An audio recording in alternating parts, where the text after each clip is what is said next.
Welcome to the Three Parallels podcast with your host, the Dr. Branch, where we rediscover who we were, embrace who we are, and make room for who we're trying to become.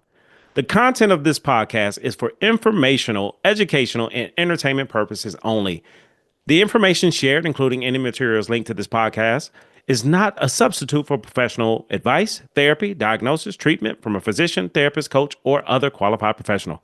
The views, thoughts, and opinions expressed are my own and do not reflect any of those organizations or affiliations that I may be connected with.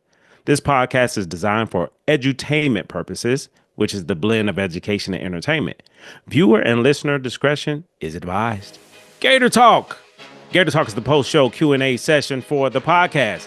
Every Friday, let's get ready to take the Three Parallels podcast beyond the episode. Join me, 9 a.m. Pacific Time, 12 p.m. Eastern for Gator Talk, our exclusive post-show Q&A session. Kick back, relax, step into the living room, a space for open, laid-back conversations with your hosts, me, Dr. Jason Branch, and fellow listeners.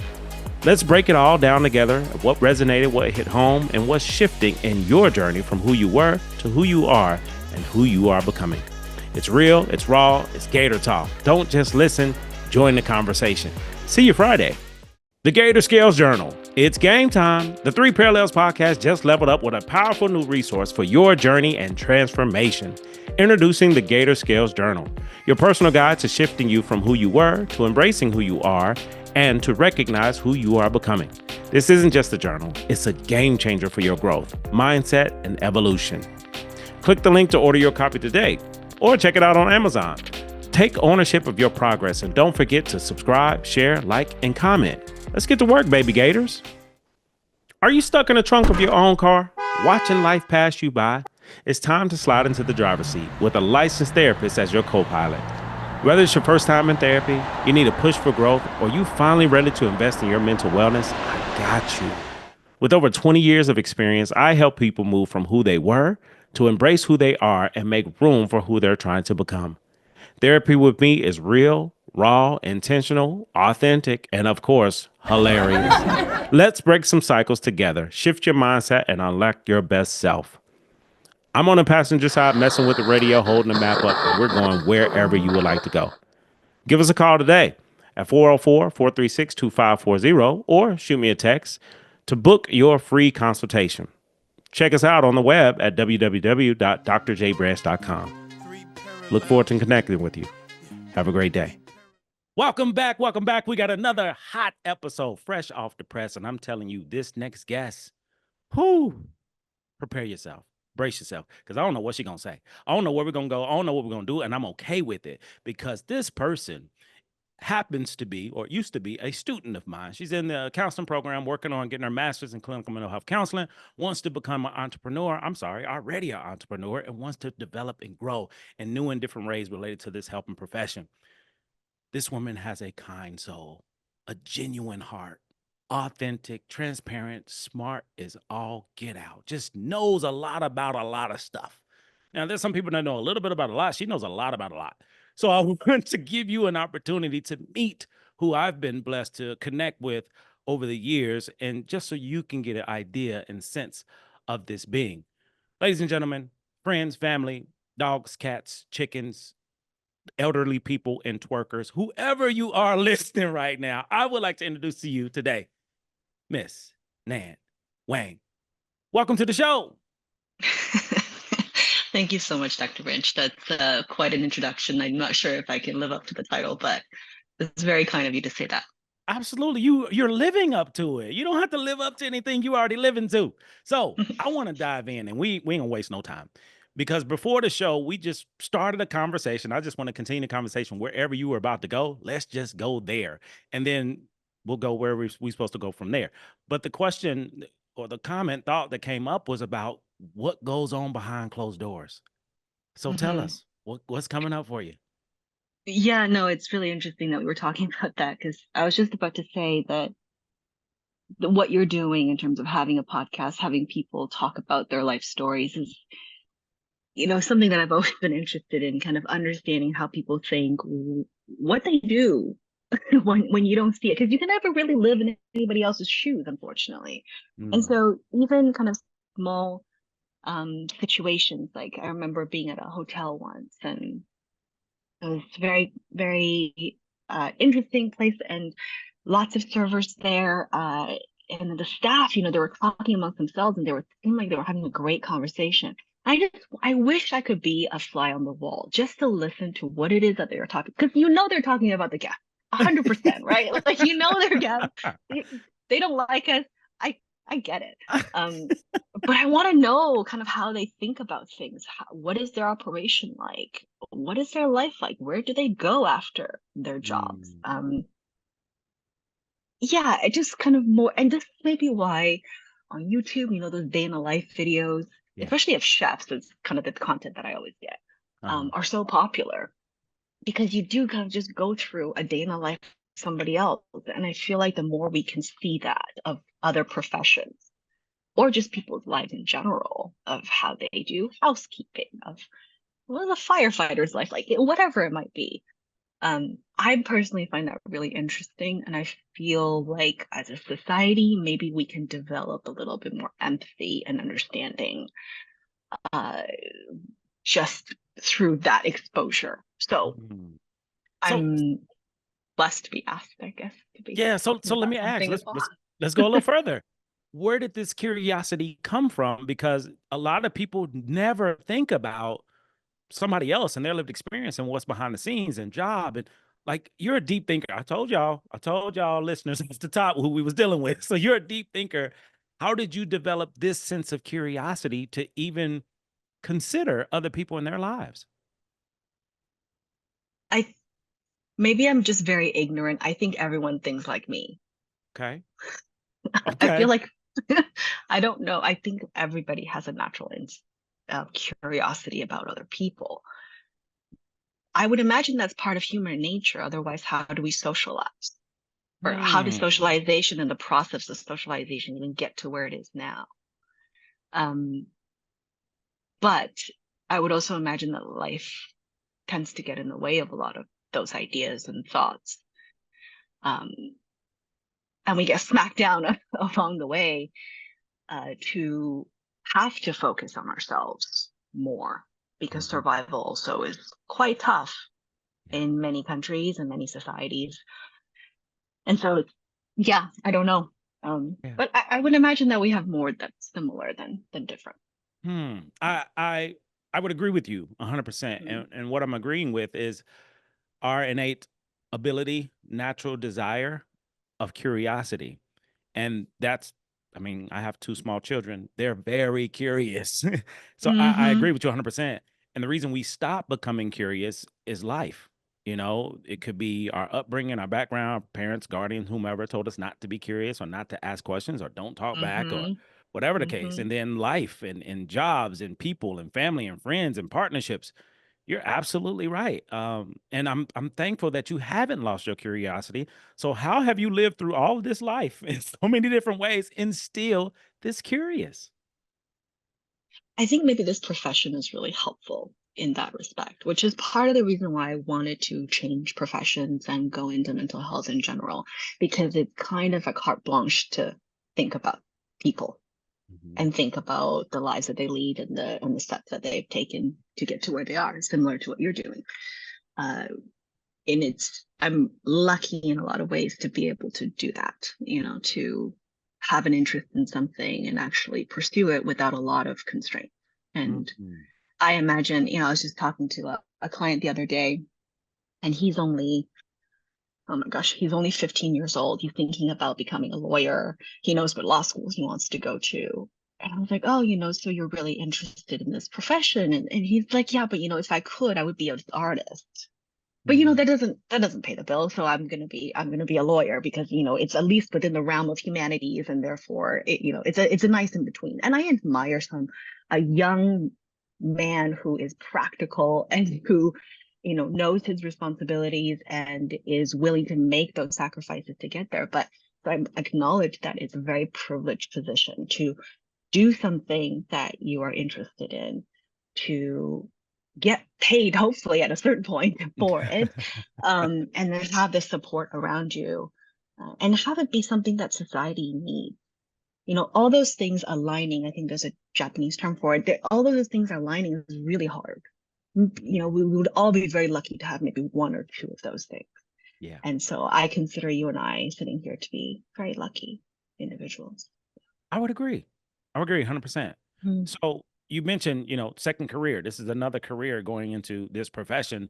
So what's the story? Who was Nan before this version of you? If you don't mind sharing with the listeners, what's your story and how did you get here?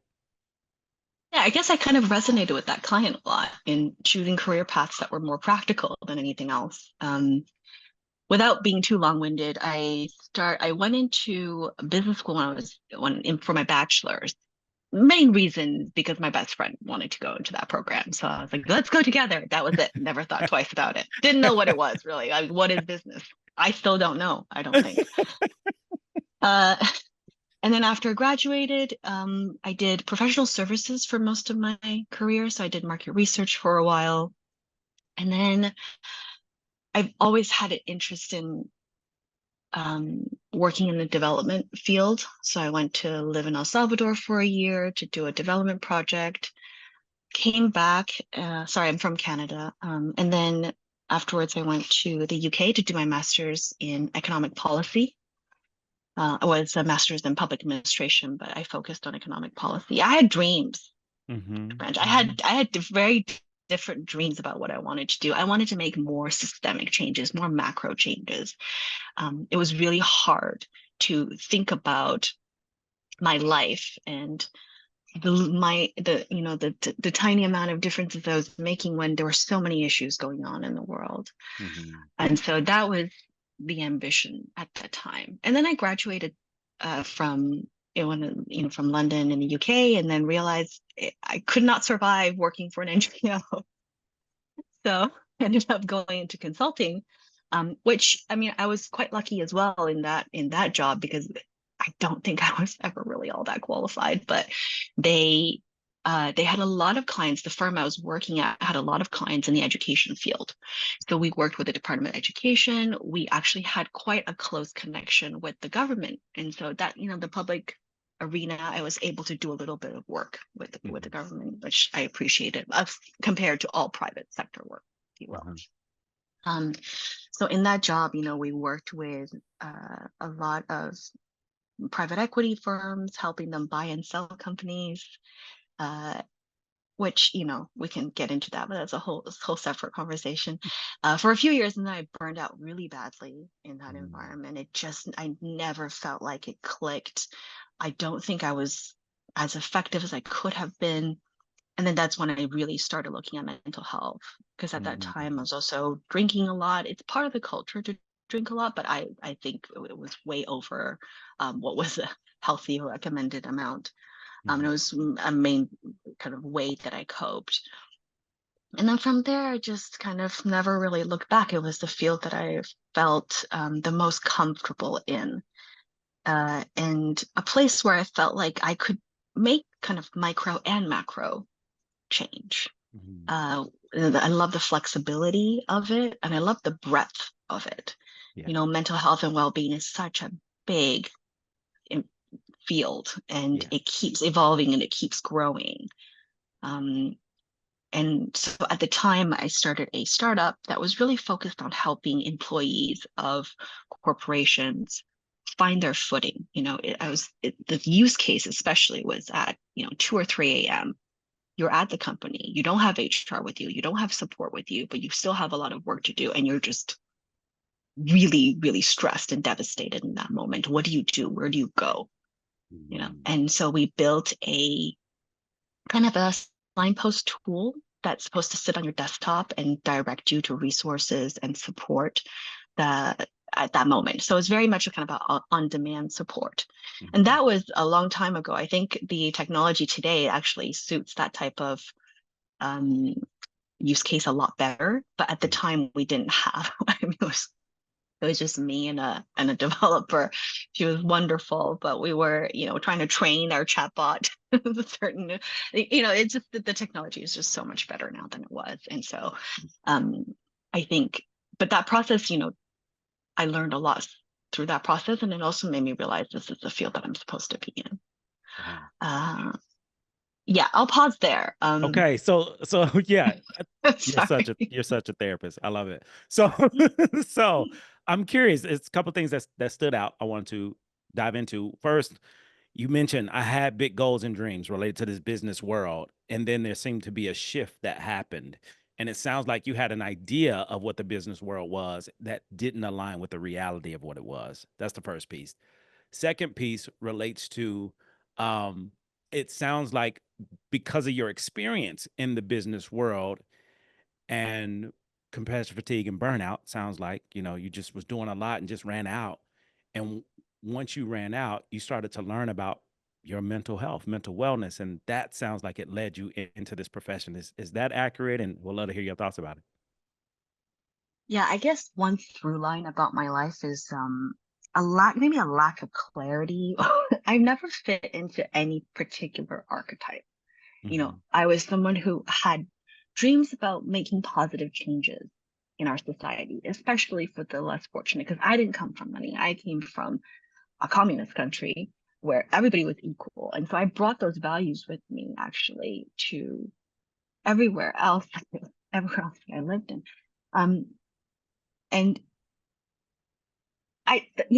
when something isn't fair or something isn't working right, and when people are not supported the way that they're supposed to be, especially given the wealth of certain nations, I won't mention which, um, it makes me very, it makes me very angry. And so I've had those dreams. At the same time, though, on the other side, I wanted to provide for my family. I wanted to be self-sufficient financially.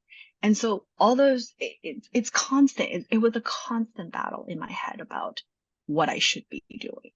And so Hmm. that's why I oscillated back and forth so often between going from private sector to public sector and to private and always trying to see if I can get both, Hmm. and that's Yeah. why I said at the consulting firm where I was at, I was lucky because I was able to do projects for both Uh-huh. sectors. Um, yeah, but ultimately, at a certain time, I think I just let it all go and say it's not possible to fulfill every aspect of what you want Hmm. for yourself, for your family. Um, you just make the best of what makes sense in that moment. And at this period in my life, I think this profession makes the most sense. Now, ask me a decade from now, it could be a different profession. But I also don't necessarily think that's a terrible thing.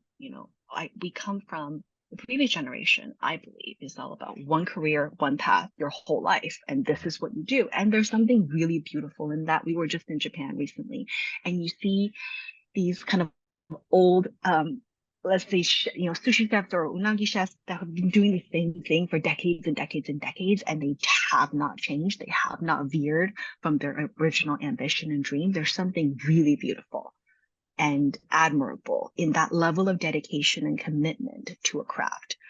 Um, on the flip side, though, I also think that life is really big, Hmm. and we are so incredibly lucky to have so many opportunities and the ability to pursue different opportunities. And this goes back to what I was telling you about before on the curiosity. I am curious about different professions. I am curious about what people do. Hmm. And Hmm. so why wouldn't I try that if I had the chance to try all of those things? Yeah. And so if I switch careers 3 or 4 times, it just kind of it matched the moment, it matched the time of life, it matched kind of things that were happening and how I feel then. But also keeping in mind that that is an incredibly privileged position to be in and not necessarily great for my career because having an expertise is always better than being a generalist. Hmm. Um, but that's kind of how I've made decisions for Yeah. better or worse. You Yeah. know. So it sounds like there's a lot of fluidity, a lot of balance and trial and error and being okay in the Mhm, gray and just not being stuck in one thing or the other. Like everyone doesn't have that, or mhm, everyone mhm, doesn't um massage that or like invest in that because it's a different way of being, it's a different way of living. And you said it so eloquently about people who do, our previous generations who do one job 30 years, mhm, or however long, retire, get a mhm. gold watch or be an expert, whatever the case may be.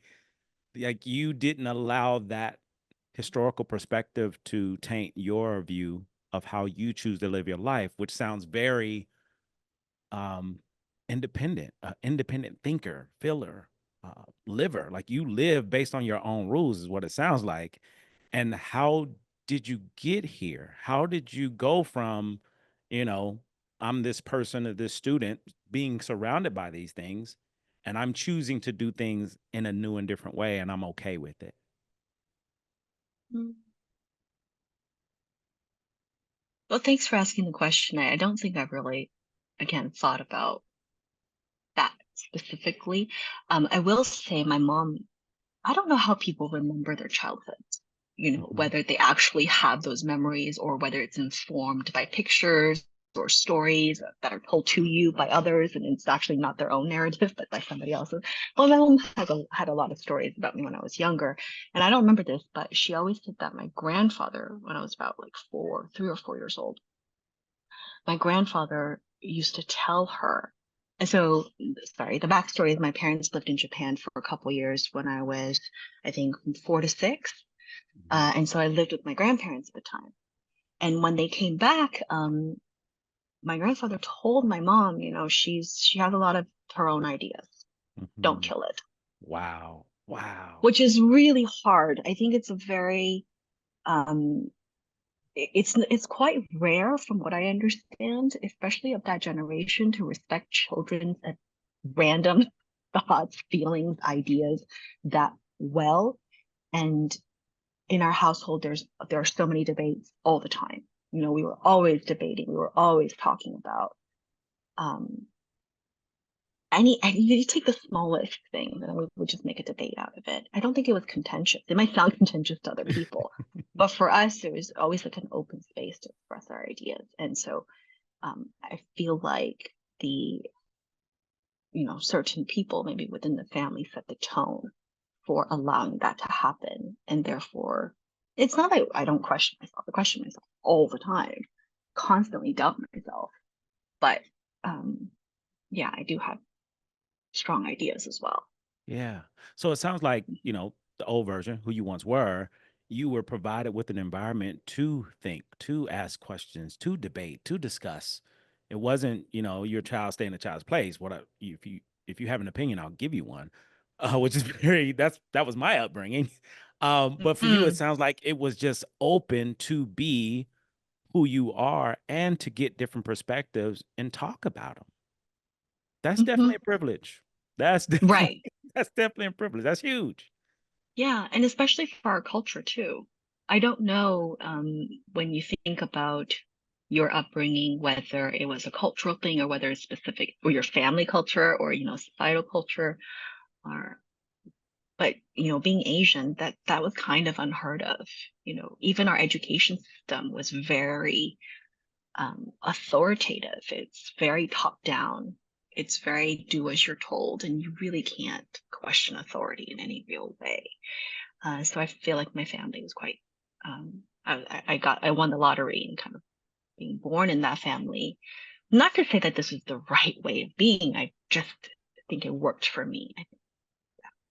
That's huge. Oh man, I'm enjoying all of this right now. I hope you all are listeners paying attention. Are you seeing the signs? Are you seeing the parallels? Are you seeing the themes? Are you seeing or hearing rather what's coming up? And I hope you're paying attention to what's said and what's unsaid because there's a lot of dynamics here. And I really appreciate you being open and willing to talk about it. So switching gears a moment, going from one particular world of business into the helping profession. These are two different worlds in so many different ways. How did you navigate both? And how are you now compared to the previous environment that you're in? Because you mentioned the drinking culture.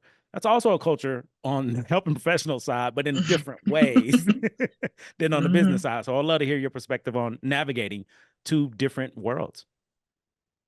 Honestly, I still struggle with it. I would like to hear your perspective on this too, because I can't make sense of a lot of things. And this is maybe just a lack of experience and not having, too many years practicing. But in business, there's a lot of certainty. And it's faux certainty, let's be clear. Like Elon Musk can sit there and tell you the key to success in business. He doesn't know. I don't think anybody really knows. Most people write books about what success is looking backwards, right? And that has a lot of biases in there. Yeah.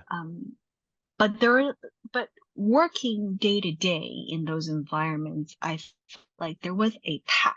There was a question, and then there was an answer, and there was a way to get to the answer.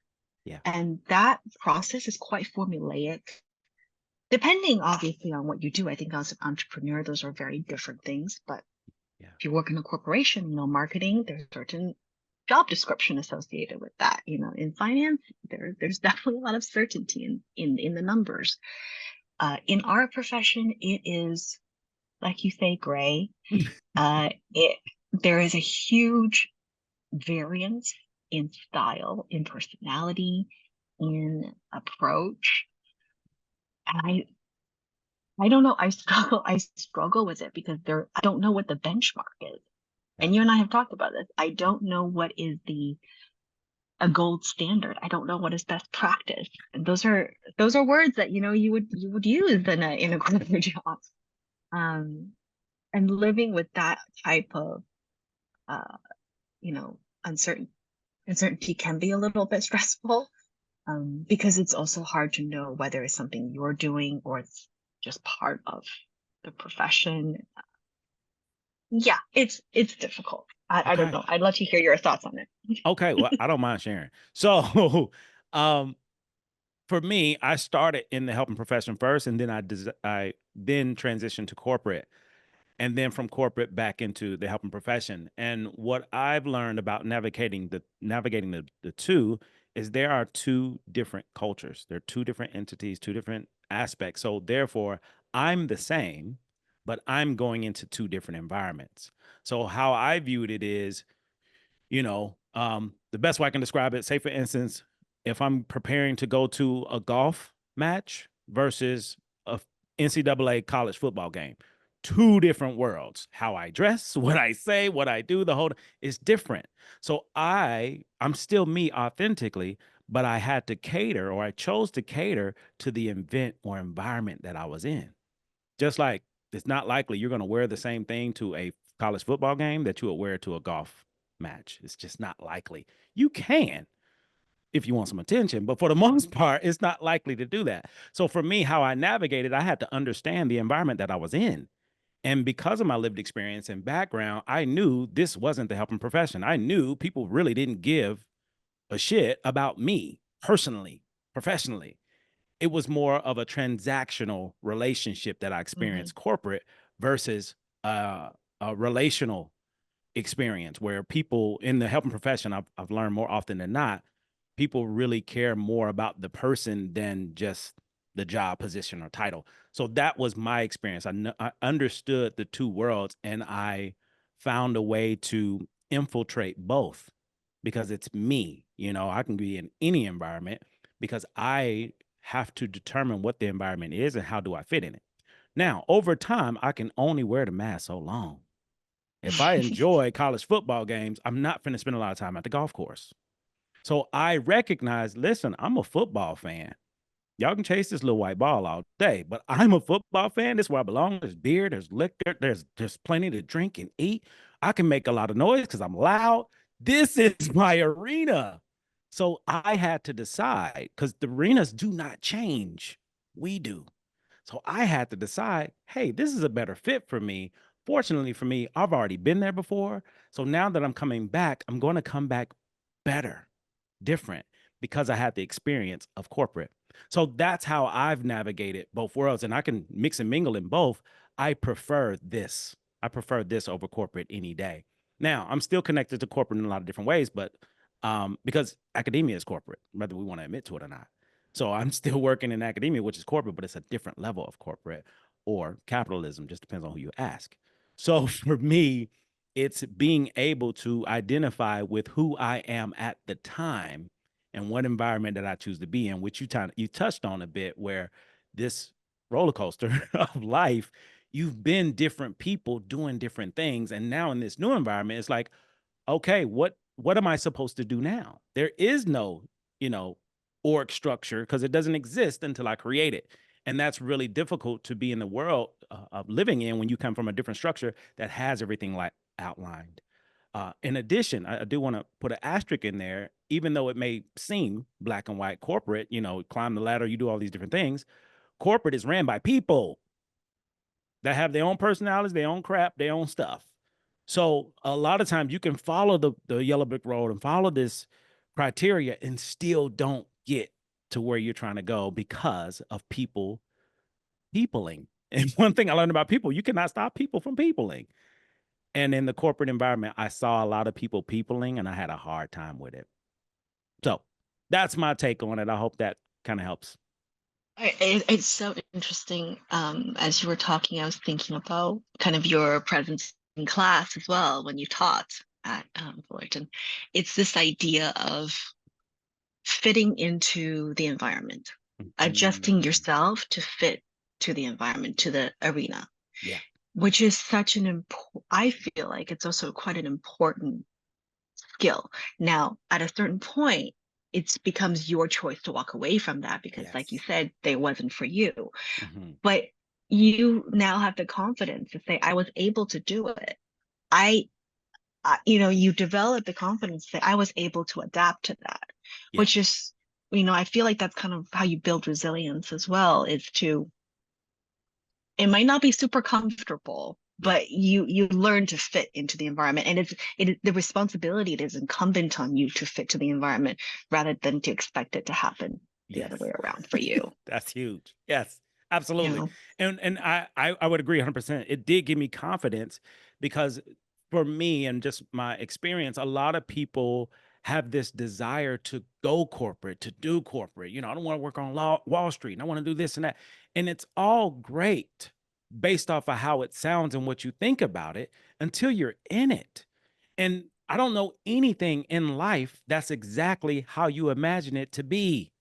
A parent, Mhm. being married, being divorced, being single, all these different things, being in a doc program, master's program, all these things before we got into it, we had ideas about it. And those ideas are just that, an idea. It's not fact. And those ideas come from so much information that we're inundated with from birth to where we are now related to these ideas of things and not the reality. So I feel as though for me, I got to a place when I saw reality and I didn't like what I saw. I just didn't. And I never got comfortable with it, ever. So I was Mm. in this uncomfortable environment, constantly growing and building and changing, but I never got comfortable. In this environment, I'm uncomfortable as well, but for different reasons because I'm still trying to get better. That's the uncomfortable on this side. I'm trying to get better. Uncomfortable on the other side, I'm trying to fit a square peg Mm. in a round hole. Doesn't work. Doesn't Right. work. So there's different levels of comfort. And for me, that just wasn't the most comfortable environment for me. And I'm thankful, going back to that confidence piece, that I had a chance to experience it because some people never do. So if I never experienced corporate life and I'm working this other job, doing these other things, I always had that desire, that wish, that want, that idea, and never can Mhm. fulfill it. I had that a desire, wish, want, and idea, and I was able to fulfill it. I ain't ever got to go back, but I'm glad I went. Yeah. I think this idea concept is really important to, I think about the pressure that we put on teens to make decisions about their careers based on what? Either based on their experience with the people around them and what they do, or based on an idea of what it is. Yeah. And how are ideas shaped? Mm, Oftentimes with media. yeah. Let's say that Instagram and TikTok is all part of the, what teens are exposed to. Their ideas of what jobs look like, but it's not tangible and it's not real. And I wish we could offer something better than that. Like I, that is not enough to make kids go, I don't want to say waste because I don't think any experience is a waste, but spend years of their life doing something that maybe isn't right for them. Now, again, I'm a walking contradiction because, of course, it's also good to do, have these experiences and then build character, et cetera, et cetera. But, wouldn't it be better if we offered just better information about what professions look like, what yes. jobs look like, what the day to day is, going back to the day in life thing? Yeah. I always felt like that has a lot of value, and we just don't have enough information, or the information that we give them is wildly off from the Yes. reality. Yeah. Yes. Couple things. Ooh, we working today. We are working today. I hope y'all listening. All right. So what you share is really big, is really powerful, because I don't know anybody who didn't have the same lived experience that we had of, this is the career, this is where you go, this is what you do, but not knowing the details around it. For example, for me growing up, I was always taught and told that, you know, if you want to be successful, you go to college. And for me, I wasn't college material at the time. I didn't even realize that I wasn't. Well, I knew I wasn't, but that wasn't a desire for mine. So for me, in my environment, culture, community, background, our biggest level of success was graduating from high school. That was it. And after high school, you get a job, meaning Burger King, Taco Bell, Arby's. You go to military, or you work at a factory. So that was the big three for me. College wasn't even a conversation until later. And the conversation that came later about college was, yo, you're in, because I was going to go to the military at first. So me wanting to go to the military is because most of my family was in the military, and most of the family that was in the military encouraged me, hey, before you go to the military, just try college first. That's what they told me. Try it. I said, I'm going to try it out. If I flunk out, guess what? I'm going to the military. That was my whole agenda. So I went to college and found out, man, I really like it here. This is cool. And my thought was, once I graduate, then I made it because of my ignorance, which for many of us, we go into these professions of these jobs, and we find out it doesn't fulfill us, and it also doesn't sustain us. And some people don't have the privilege, the courage, the awareness to shift or change. So I think we all may deal with that. And I agree with you. I wish there was a better system in place. And because it's not, my opinion, my perspective, and this is for all of you listening, is we have to create it. And that's what the helping profession taught me. Corporate doesn't teach you about creating anything, you follow suit. The helping profession gives you permission to create whatever doesn't exist. And if it does, then you can do it. So those are different worlds that we're navigating. And again, I'm able to pull from each one, and it enhances who I am as a person. Last thing, and I'm a hush, I promise. Life work. So this is life work for the listeners. As you all know, I don't give homework. I don't believe in homework. Because you do homework, you take it home, you do it, you turn it in, you never remember it again. So it's a waste. It's part of our educational system, or backwards educational system. We ain't gotta go that far. But life work is things that you do. When you take it home, you do it, you change, you become a different person. So what Nan just shared gives us, anybody listening, the opportunity to choose to do different. And what is said to me is, if I don't have a chance to see behind the scenes of what's going on and get the ins and outs of it, then I can begin asking people who do it, what is your life like? What is this career like? What's the things nobody talks about? And I guarantee you, you interview up to 10 people doing whatever job you can imagine, you're going to get 10 different perspectives, 10 different ideas, 10 different options to choose from versus just one. Go to college, you'll be successful, which was a lie. Just my 3 cents. All right, what you got, Nan? Yeah, I completely agree with you. And I think this perspective of, if it doesn't exist, make it happen for yourself, and give yourself permission to be bold and to fail Yes. and to, give it a go is Mhm. a really good one. And I'll say too, it's something that I've learned, because in one of my jobs, we used to do a lot of interviewing people in different Mhm. professions too. Yeah. People love talking about themselves. Yes. They really do. It's such, no one ever asks. Yes. Yes. And so when someone does, you're like, oh, you want to hear my story? If you don't know, you try like interviewing a member of your family. They're just so happy that you asked the question about their life. Yeah. We all, I think, want to be seen in some ways. So Absolutely. I don't think a reasonable person ever turns anybody down for asking the question of what does your profession look like? What does it feel like? And then, I guess just a secondary thought to that, I really like Alain de Botton, and he, in one of his talks, he was saying that, I think he was at Google actually when he did this talk, the idea that we always feel like what we're currently doing at the job is really, really important, right? Yeah. Yeah. And it is in a lot of ways. You have a team. You don't want to let your team down. You're moving towards a goal. Those are all important things. Another perspective of how to make yourself useful in this life is just to go through the day and look at all the times where those moments could be improved, like certain Mm. moments could be improved, Yeah. and dedicate your life to improving one of those moments. Mm. You go into the grocery store and you see an old person with who might be in a wheelchair and can't get up. So do something about that. Innovate about that. Mm. Create something, rather than just being upset potentially at the world. And if you write them down, I think you'll find lots of moments in life where you're not happy. There are so many opportunities for Absolutely. improvement, and find one of those to dedicate your time to is quite worthwhile as well. That's Yeah. huge. Oh man, this is so good. All right, so I got a few rapid fire questions as we get ready to close out. And I'm curious to hear your perspective because you have such a diverse perspective, I would say, because it's not limited. It's not one thing or the other. It's just fluid, and you're so curious. Like you still want to know more, although you've done all these amazing things.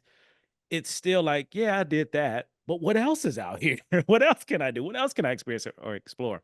So I'm curious to know, what would you say to be your biggest life lesson from who you were to who you are to who you're becoming? What's one of those big life lessons that you've got from your experiences? It's really hard because I don't think I had one life lesson. I would say the thing that held me back the most throughout my professional career is that I was maybe too self-critical. Mm, And this is why I said the word bold too. I don't think I was bold enough. yeah, Um, Maybe from the outside looking in is different, but from the inside, when I look at I don't have a lot of regrets. I'm lucky enough to say that, but yeah. I could have been a lot more brave to Wow. try different things and do different things and say the things that shouldn't be said without fear Ooh, that I was going to get shut down or that I was going to look silly. Shame and humiliation is something that I've lived with for a really long time. Um, the literature says that it's cultural. I'm not sure. I think it could be, but there could be other influences too. I wish I didn't have to carry that. I didn't have to carry all of that with me. I think my life would be a lot more free and yeah. comfortable if I were just able to say what's on my mind and explore the ideas that I wanted to explore. Um, if that makes any sense. It does. So that's an example of who you were. So who are you now? If that's what I could have done these things differently. Are you doing those things now? Who are you now? How would you describe the version of you now based off of who you just described yourself, who you used to be? I guess I can articulate that now. I have enough awareness that was something, and I can reconcile it. Mm, I'm not carrying that. It's it's because the narrative is a little bit more clear in my head. mhm. I don't have to carry it with me so much. And there are still moments where I feel very anxious, and if I say the wrong things in a social setting or in an interview, I could be really hard on myself for many days afterwards. That still happens, but I can contain it a little bit better now because I know what it is. I can pinpoint it. But this is the other thing too, especially in mental health. I feel like we have a lot of awareness, but translating the awareness into emotions and into behavior, I think it's a step that we're still missing as a group. It is just so much harder. Yes. And so I'm getting off tangent again, but the idea of maybe having too much awareness Mm, is real as well, because if you just know all these things about yourself but you don't know what to do with it, that can be yes. very debilitating. So Yes. I think where I am now is trying to find that balance between knowing myself but not knowing too much, and then taking enough actions to at least create some kind of mental peace with Yeah. where I am at this moment, and knowing that it will change, Yeah. knowing that things could get better, things could get worse, that there's no kind of perfect version of myself, even in the end state. I don't know what that would look like, and be okay with that. Powerful, powerful. And it sounds like, to summarize a bit, it's self-awareness and implementation. So Hmm. you have to have both. So yes, this profession is really big on self-awareness, but what's the implementation? So huge, huge. I see you. I see you. All right. So next question. Curious, a word, phrase, memory, or moment that has stuck with you personally or professionally that you want to share with the listeners. Mm. Also really hard. Um, you asked a hard question. Yeah, That's my but they're job. great Like that's questions. what They're great questions. that's what I'm here for. Um, I, just because we were talking about Alain de Botton, I think he also said, make sure that our ideas are of success are our own, and that we are the authors of our own ambition. Because oftentimes, I don't know if people have experienced this, but like you said, the ideas of what things are and what it could look like and what it could be, that's what we strive for Yeah. so often. And from a mental health perspective, when we fail, we think those failures are ours. Yeah. And both of those things aren't true. Absolutely. The idea of success wasn't quite real because we don't really know what it's like, and our failures are never all of ours either, because there are so many other things that are part of the equation that led us to where we are. So,